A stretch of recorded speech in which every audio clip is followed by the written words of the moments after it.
दोस्तों, अंदाज शायराना में तहे दिल से स्वागत। औरत की आत्मा और शरीर दोनों को स्पर्श करना मुश्किल है। जिसने आत्मा को स्पर्श किया वो खुदा हो गया। जिसने शरीर को स्पर्श किया वो महबूब हो गया। और जिसने शरीर और आत्मा दोनों को स्पर्श किया वो तो फरिश्ता हो गया। वो तो फरिश्ता हो गया। बिल्कुल सही है ना दोस्तों।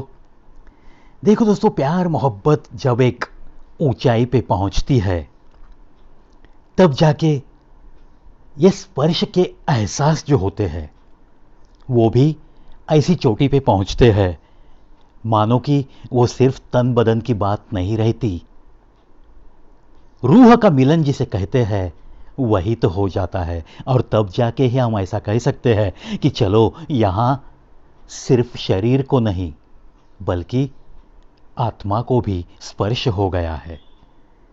और जब तन बदन और रूह ऐसे स्पर्श का मामला होता है तो ये एक चोटी की मोहब्बत कहलाती है। चोटी की मोहब्बत कहलाती है। दिल अमीर था और मुकद्दर गरीब था। अपने थे हम मगर बुरा नसीब था। लाख कोशिश करके भी कुछ न कर सके हम। घर भी जलता रहा और समंदर भी करीब था। घर भी जलता रहा और समंदर भी करीब था। उम्र उम्र तो बस मां की कोख में बढ़ती है जनाब। बाकी तो बस एक एक दिन घटती रहती है। एक एक दिन घटती रहती है। कितनी सही बात है ना। हर इंसान अपनी मां की कोख में आहिस्ता आहिस्ता बढ़ते जाता है और जब जन्म लेने का वक्त होता है तो उसका जन्म होता है। यह दुनिया देखता है। वो जो एक पीरियड है, बस उतने ही पीरियड में यह शायर कहता है कि वही मां की कोख में ही सिर्फ उम्र बढ़ते रहती है और जब बाहर आता है दुनिया देखता है तब से लेकर आखिरी सांस तक तो बस एक एक दिन वो उम्र घटती चली जाती है। कितनी सच्चाई सिर्फ दो पंक्तियों में बयां की है। मुझे तो ये बड़ी अच्छी लगी। शायद आशा करता हूं आपको भी ये पंक्तियां अच्छी लगेगी।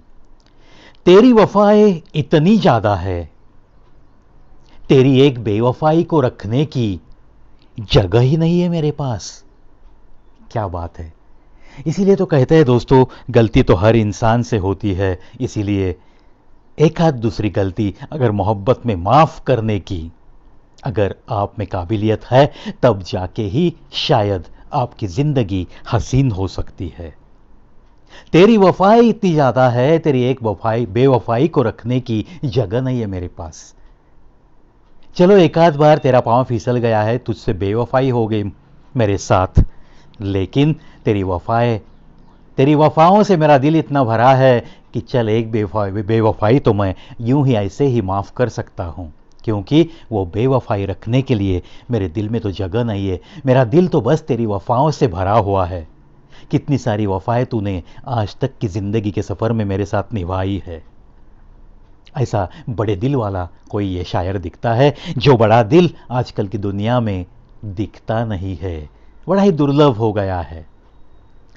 दिमाग पर जोर लगाकर गिनते हैं गलतियां मेरी।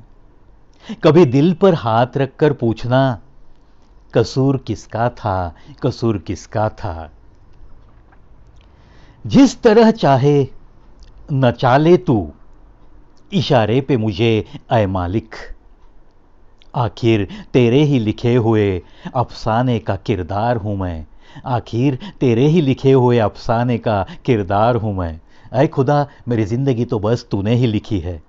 मेरे हाथों पे लकीरें वो तूने ही तो दी है। उन लकीरों में समाई कोई तकदीर वो भी तो तूने ही तो बख्शी है।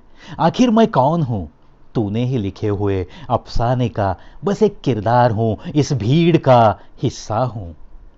मुझे तो पता है ऐ मालिक, इसीलिए मैं कहता हूं कि अगर तूने ही तो बनाया है, तू ही तो मिटाएगा।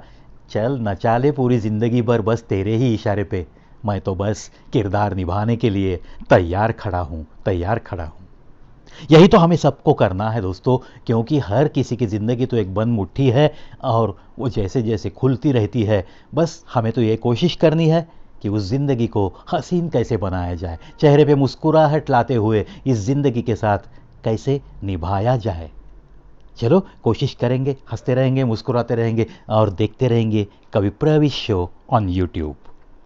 सुनो सुनाओ और अपनी ज़िंदगी को और थोड़ा बेहतर बनाओ।